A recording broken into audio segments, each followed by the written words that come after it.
Paul Newman left an indelible mark on Hollywood, but his true legacy resides with his children.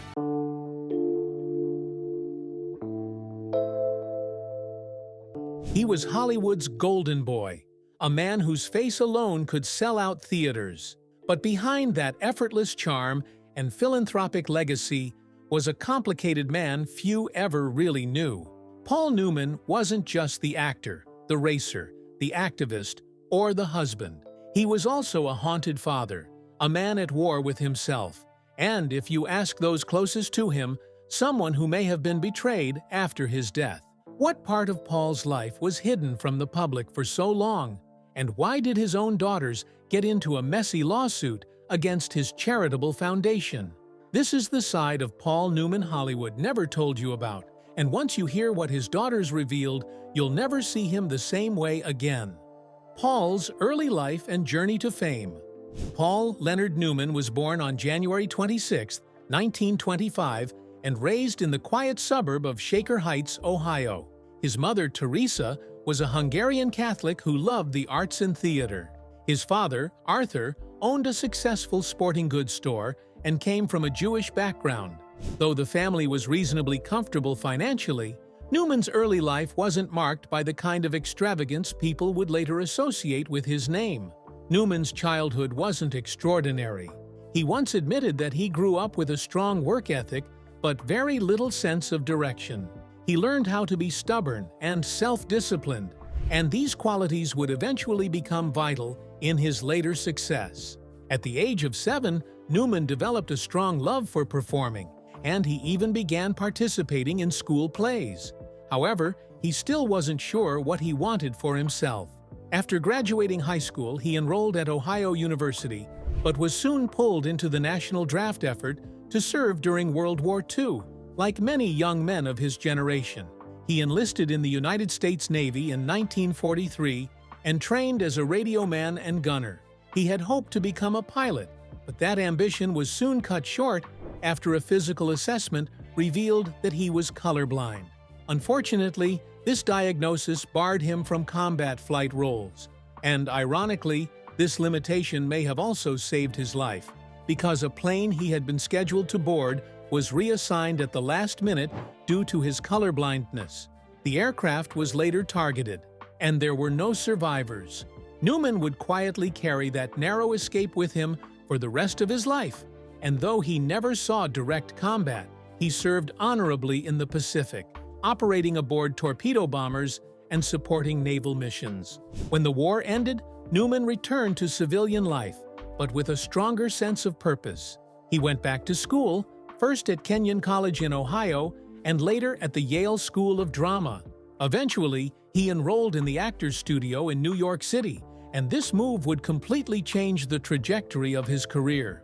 At that time, method acting was beginning to redefine American theater and film, and Newman was determined to make his mark. But the road to stardom wasn't smooth. Newman's early years in Hollywood were filled with typecasting and limited opportunities. Casting agents didn't quite know what to do with him. His blue eyes and rugged good looks often led to superficial roles, and while his appearance caught attention, it also put him in a box. He was sometimes seen as a substitute for James Dean or Marlon Brando.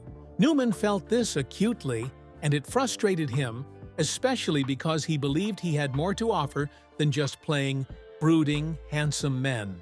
Still, he accepted the roles he was given, hoping to prove himself in the long run. His film debut came in 1954 with The Silver Chalice, a sword and sandals epic that even Newman himself later admitted was a poor performance. In fact, he once took out a newspaper advertisement slot to apologize for his work in the film and encourage audiences not to watch the film, but this effort only backfired. People became curious about the movie and rushed to see it, but he didn't let that failure define him. Instead, he used it as fuel, and soon better roles came his way. His real breakthrough arrived in 1958 when he starred opposite Elizabeth Taylor in Cat on a Hot Tin Roof. The film was a hit, and Newman's performance as Brick Pollitt, a conflicted, troubled former athlete, revealed a depth and vulnerability that critics hadn't seen before. He was nominated for an Academy Award, and suddenly, Newman was no longer just a good-looking actor. He was a serious contender. The hits kept coming, and with each new film, the world got to see something new about Newman's ability to connect with audiences. He could play flawed, rebellious, or morally ambiguous characters without ever losing the audience's empathy, and that rare quality set him apart in an industry full of actors chasing hero roles. Newman had the ability to make you root for the underdog, even when the underdog was deeply conflicted. But Paul Newman's legacy wasn't just built on screen. He was one of the few Hollywood icons who seemed as invested in life off camera as he was in the business of entertainment. In 1982, he founded Newman's Own, a food company that began with salad dressing recipes he'd developed at home. The venture started small, with no real intention of scaling up, but it quickly grew into a multi-million-dollar brand. And from the very beginning, Newman made a radical promise to give every single penny of profit to charity. Over the decades, Newman's Own has donated millions of dollars to causes ranging from children's camps and medical research to educational programs and disaster relief. Newman insisted on transparency and minimal overhead. He never took a salary, and the brand became a blueprint for how celebrity influence could be used for public good without the usual ego-driven fanfare. Even with all the fame and wealth that came his way, Newman was known for living a relatively low-key lifestyle. He preferred the quiet, private life over the glamour of Hollywood. He wasn't a fan of indulging in the excesses that plagued many of his peers. Instead, he focused on projects that felt meaningful to him, like racing cars, directing films, or building charitable organizations from the ground up. Paul's impact on film, philanthropy, and public life made him more than just another screen legend. To many, he was a template for how to navigate fame with integrity. And even decades after his prime, Newman remained relevant, not just for the films he made, but for the causes he championed and the life he chose to lead behind closed doors. Still, despite the public admiration, there were aspects of Paul Newman's personal life that remained hidden in silence. His private relationships, especially his marriage, were the subject of much speculation over the years. Rumors came and went, but Newman never fed into them. He believed some things should stay personal, and he protected his family from the spotlight whenever he could. And so, most people never got to understand Paul's experience with love, loyalty, and a relationship that still sparks conversations to this day. Paul's love life and marriages. From the outside looking in, Paul Newman's love life seemed like the perfect Hollywood romance, full of charm, class, and deep devotion. But behind the scenes were layers of complexity, quiet heartbreak, and private struggles. Most people don't realize that before Joanne Woodward became the great love of his life, Paul Newman was actually married to someone else. Her name was Jacqueline Witt, and she met Paul while she was still a college student. They tied the knot in 1949. They were both quite young and unsure, but were very determined to make things work. Together, they welcomed 3 children: Scott, Susan, and Stephanie.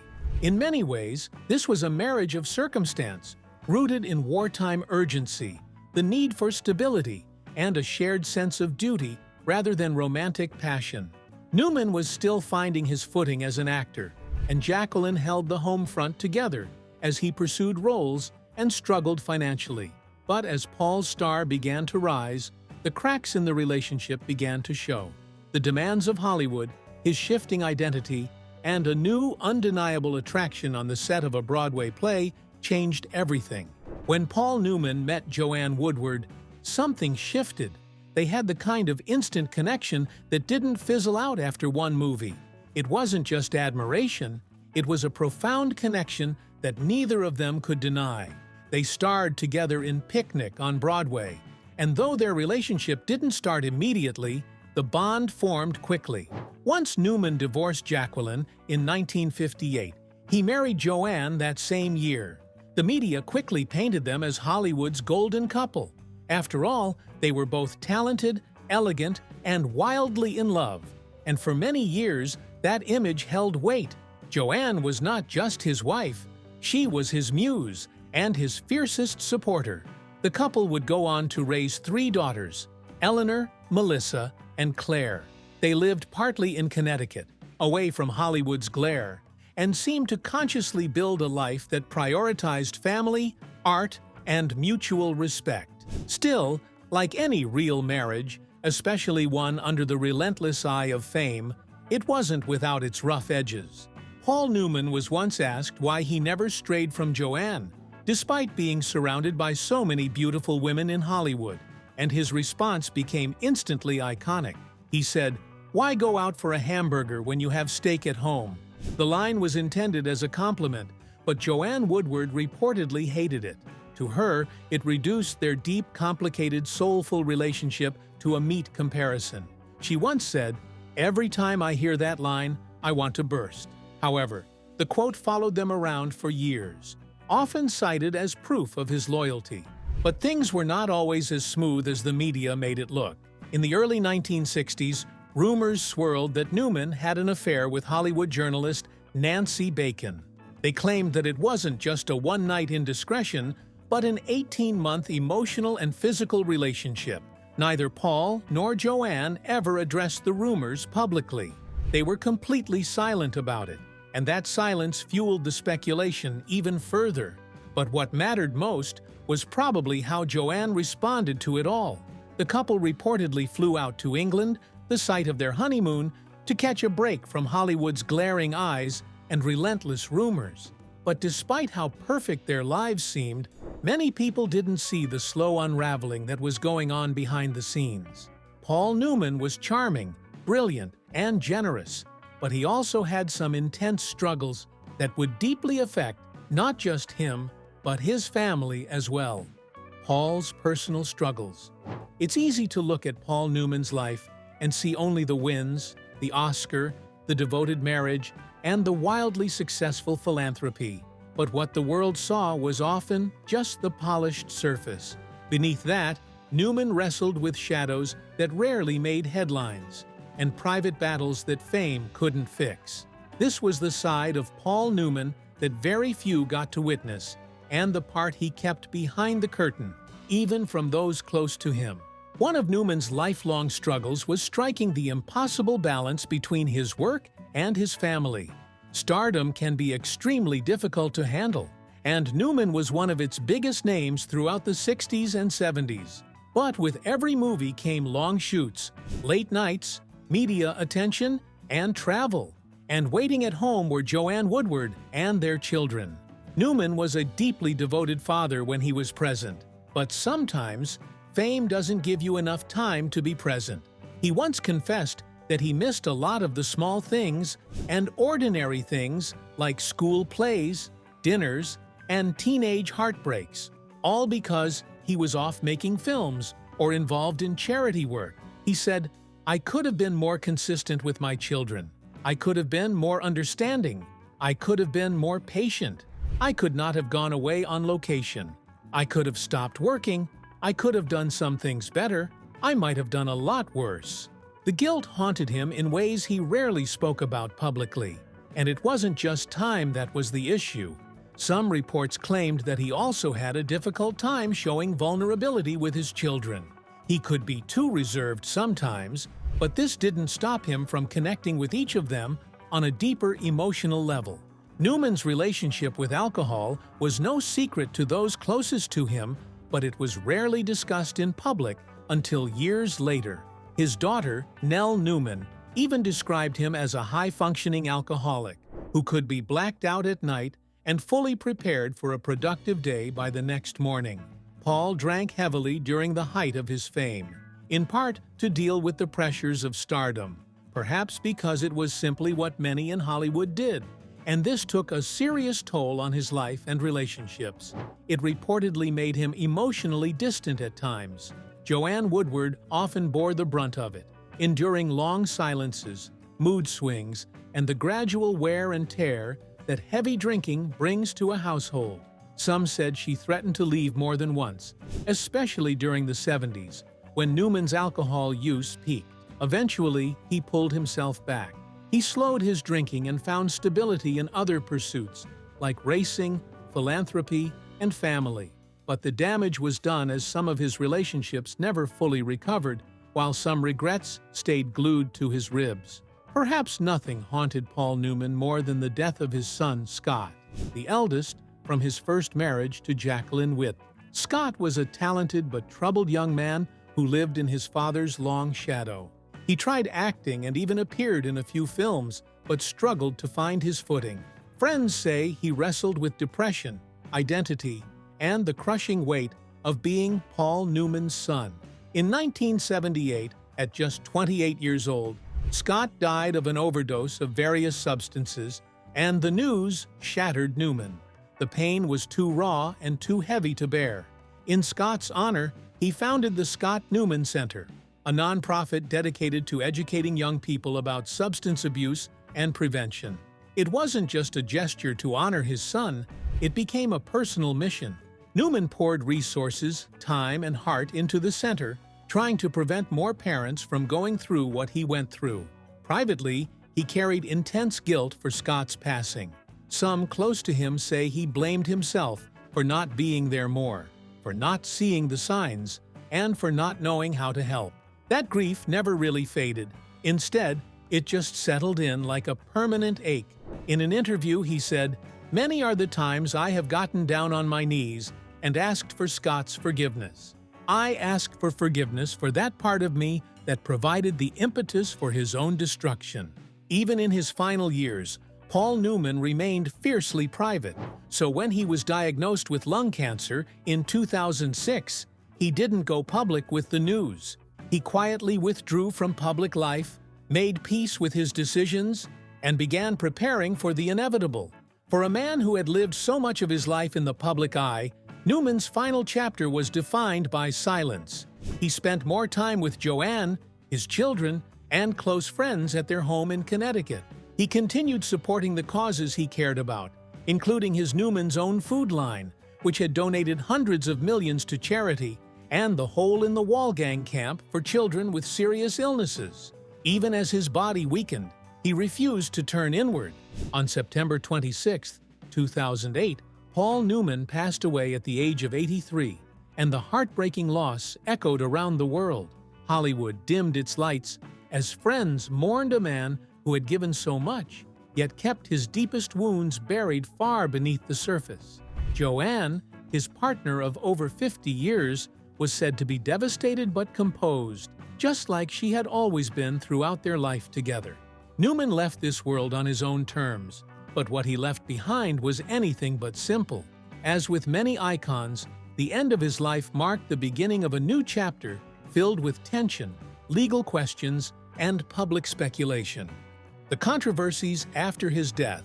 Paul Newman spent his entire life cultivating a legacy built on integrity, generosity, and quiet strength. He didn't chase scandals, didn't feed the press, and never let fame eclipse his values. But in a twist of fate that no one could have predicted, it wasn't until after his death that the true storm began. The man who had lived so modestly, who gave away hundreds of millions and asked for nothing in return, became the center of legal disputes, family tension, and intense public debate. And surprisingly, the people leading the charge were his daughters. As it turns out, keeping a legend's legacy intact is easier said than done. At the center of the biggest posthumous controversy was the very charity Newman had poured his heart into, Newman's Own Foundation. Founded in 1982 as a humble food company that turned 100% of its profits over to charity, Newman's Own became one of the most celebrated philanthropic brands in the world. Paul started it with a joke by bottling homemade salad dressing and slapping his face on it, but the impact was no laughing matter. By the time he passed in 2008, the foundation had given away over millions of dollars to causes around the globe. But in 2022, everything changed when Newman's daughters, Susan and Nell, filed a lawsuit against the foundation, alleging that the organization had strayed from their father's original vision.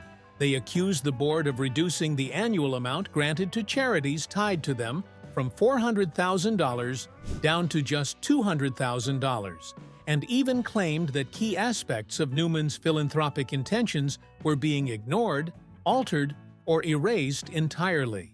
The lawsuit, which requested over $1.6 million in damages, read, "The years since Mr. Newman's death consist of a long and consistent pattern of disregard, by those in control, of Mr. Newman's specific intentions and direction, coupled with mismanagement, scandal, and questionable practices."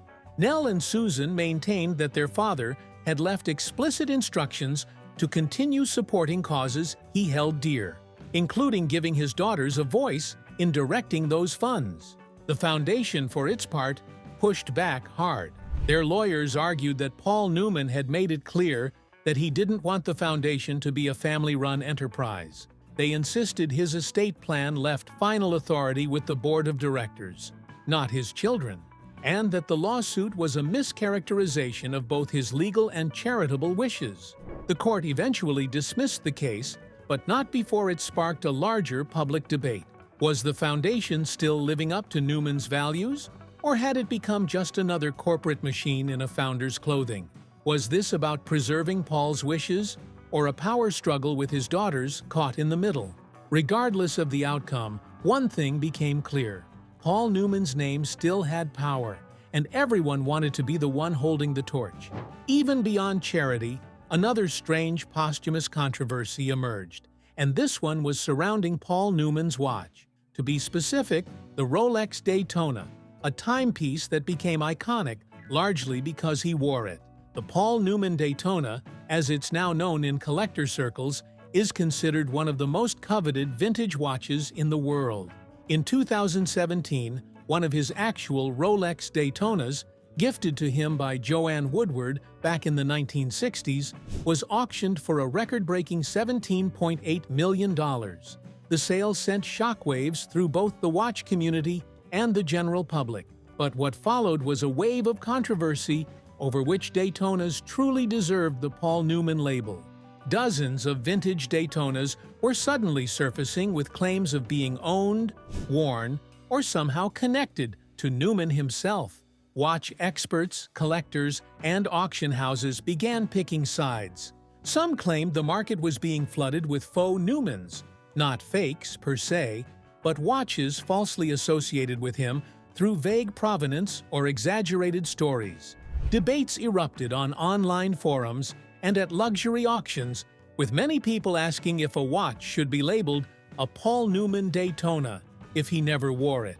It was then discovered that certain dealers were hyping up the connection to Paul Newman just to inflate prices of the watches, while collectors were being misled in their obsession with owning a piece of his mystique. At the end of the day, it wasn't just a war over timepieces. It spoke volumes about how closely the world still clung to the idea of Paul Newman, that even a watch on his wrist had become sacred. What both the lawsuit and the Rolex debate revealed was the fact that Paul Newman's name still carries incredible weight, but with that weight came the messiness of money, memory, and interpretation.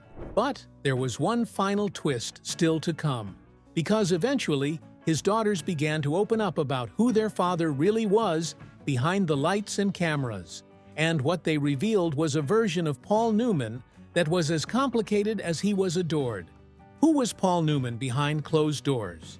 To most of the world, Paul Newman was the golden boy of Hollywood, a heartthrob with piercing blue eyes, an Oscar-winning actor, a race car driver, and a philanthropist who gave away a fortune without asking for applause. But to his daughters, particularly Melissa and Nell Newman, he was something entirely different.